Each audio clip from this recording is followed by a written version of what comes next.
पुष्प स्वधर्मे सूर्य पाहू. 5 मिनिटं राहिलं उद्या. दुरितांचे तिमिर जाऊ शकते. हे दुरित काय आहे माहिती का? तू हा शब्द ना रीत या शब्दाचं निगेटिव्ह आहे. रीत काय आहे? रीत हे ऋत ह्या संस्कृत शब्दाचा मराठी वाटांतर. पण दुरित काय आहे? जे रीतीप्रमाणे वागत नाही ते दुरित. अवघड आहे.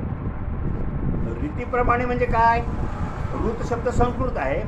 त्या संस्कृत ऋत शब्दाचा अर्थ असा आहे जे विवेकाने, बुद्धीने, सुबुद्धीने, शास्त्राने, शास्त्राच्या अधिष्ठानाने सांगितले त्या देवाच्या नियमाप्रमाणे जी सृष्टीने निर्माण केलेल्या ब्रह्मस्वरूपाच्या अधिष्ठानावर जे असूया धरून राहिले ते नाही, ते त्याच्या विरुद्ध सगळे वागणारे ते दुःख आहे.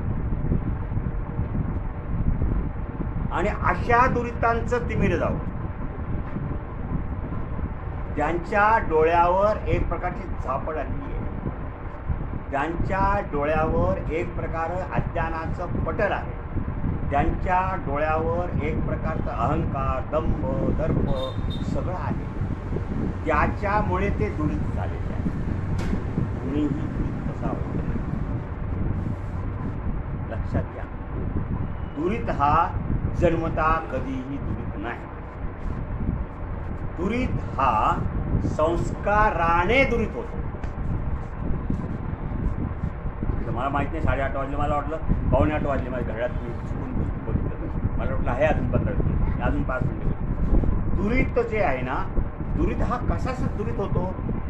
सगळे दुरित झाले असते ना, काही संचन झाले. गोळीबाईंना विचारा, माझा मुलगा खूप संचन आहे, अहो सिगरेट नाही पी, दारू नाही पी, कोणाची बाईची कोणती काही नाही काही नाही काही नाही. का का असं म्हणतात त्या? कारण त्यांनी आणि त्यांच्या मिस्टरांनी त्याच्यावर तसे संस्कार केले आहे. दुरित हा जन्मता दुरित कुणीच नाही झाला. चला, असं काय आहे का की जन्मल्या दरोडेकर, आज माझ्या दरोडेकर जन्माला, असं आहे का? नाही. आणि तुम्ही असं बघा, एखाद्या सज्जनाच्या घरी पोरगा आहे आणि तो पोरगा घेऊन दुर्जनाच्या घरी ठेवा. हा इथे आहे, संतांच्या घरी जन्मलेला आहे आणि याला न्या तिकडं, काय होईल? तो काय होईल? बिघडे. बरोबर आहे का नाही? म्हणजे हे जे आहे ना, मी एकच गोष्ट सांगतो आणि थांबतो, मग आपण पुढे उद्या बघू. उद्या जरा जास्त घेऊ. दुरितांचे जे आहे ना, संस्कारावर अवलंबून म्हणजे काय हो? एक गोष्ट एका खूप लांब आहे, पण मी असं 2-3 मिनिटं सांगतो. एका माणसाला त्याने अनेक चोऱ्या केल्यानंतर त्याला फाशीची शिक्षा झाली. ही गोष्ट सगळीकडे बरं का, ही गोष्ट सगळीकडे आहे. त्याला फाशीची शिक्षा झाली. फाशीची शिक्षा झाल्यानंतर तो म्हटलं, मला एक इच्छा आहे. काय? आता काय इच्छा आहे? मला फाशी द्या, माझा काही प्रॉब्लेम नाही. मला माझ्या आईला बोलवा. आणि आईला बोलवलं आणि आईला कोर्टामध्ये तो त्या विटनेस बॉक्समधून बाहेर आला आणि आईला कडकडून चावा घेतला. सगळे लोक हे तू काय केलंस? अरे, मी ज्या वेळेस 1 रुपयाची चोरी केली होती, त्यावेळेस त्या आईने माझा 1 रुपया घेतला आणि जा रे तुला खाऊ आण म्हटली. असं नाही म्हटली, अरे तू कशाला चोरून आणलास? ज्या पहिल्या वेळेस जर तुम्ही मला मज्जाव केला असता, थोबाडीत दिली असती, मारलं असतं, तर मी पुढची चोरी कशाला केली असते? माझ्या प्रत्येक चोरीला प्रोत्साहन देणारी माझी जर आई असेल तर दोष माझ्या आईचा आहे. मी आईचा म्हणून नाही सांगत, मी संस्काराचा आहे. संस्काराने दुरित होतात, संस्काराने सज्जन होतात, संस्काराने दुर्जन होतात, संस्काराने चांगले होतात, संस्काराने वाईट होतात. दुर्योधन, दुःशासन एकीकडे आणि पांडव एकीकडे. याचं कारण काय? याचं कारण कर्ण कितीही चांगला असला तर ज्याची बाजू घेतली तो दुष्ट आहे. ज्याची बाजू घेतली तो अविवेकी आहे, ज्याची बाजू घेतली तो असुर आहे, ज्याची बाजू घेतली त्याने पांडवांचा छळ करायचं ठरवलं होतं, म्हणून त्यांचा नाश होतो. म्हणून दुरित हे आशय निर्माण झाले, दुरित हे संस्काराने निर्माण झाले, सहवासाने निर्माण झाले, बाहेर गेला तर निर्माण झाले. आजकाल सगळं मोबाईल मोबाईल मोबाईल लोक नावं ठेवतात. आजकाल पडतात कमी तुमच्याकडे नाही, पण तुमच्या पोरींची पोरं, मुलांची पोरं हे मोबाईल बघतात ना. एकाने एकच उपाय सांगितला, सगळ्यांचं जर मोबाईल सोडायचा असेल ना, त्यांच्या आईवडिलांना सांगा तुम्ही मोबाईल सोडा. त्यांच्या पोरांचे नाही मोबाईल सुटले तर मला सांगा. तुम्ही स्वतः बघताय रिमोट कंट्रोल करून.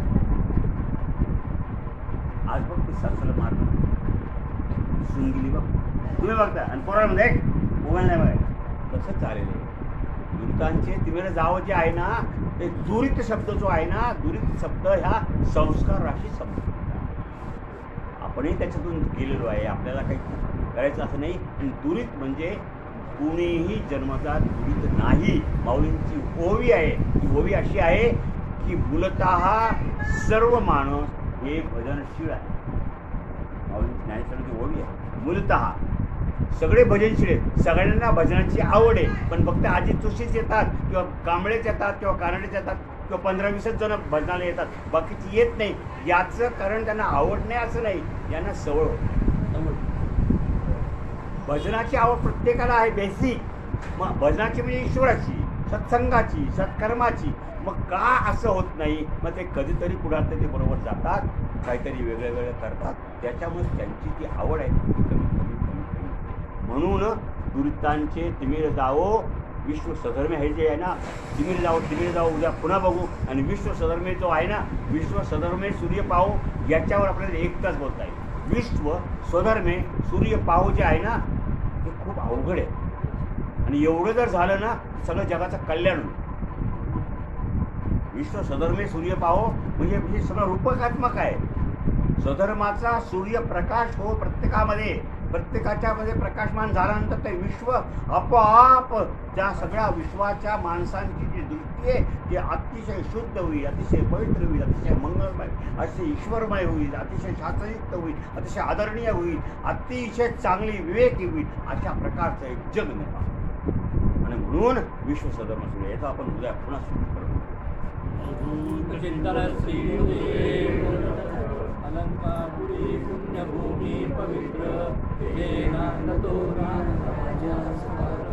तया आठविता महापुण्यराशी. नमस्कार माझा श्री सद्गुरु ज्ञानेश्वराची. अवधूत चिंतन श्री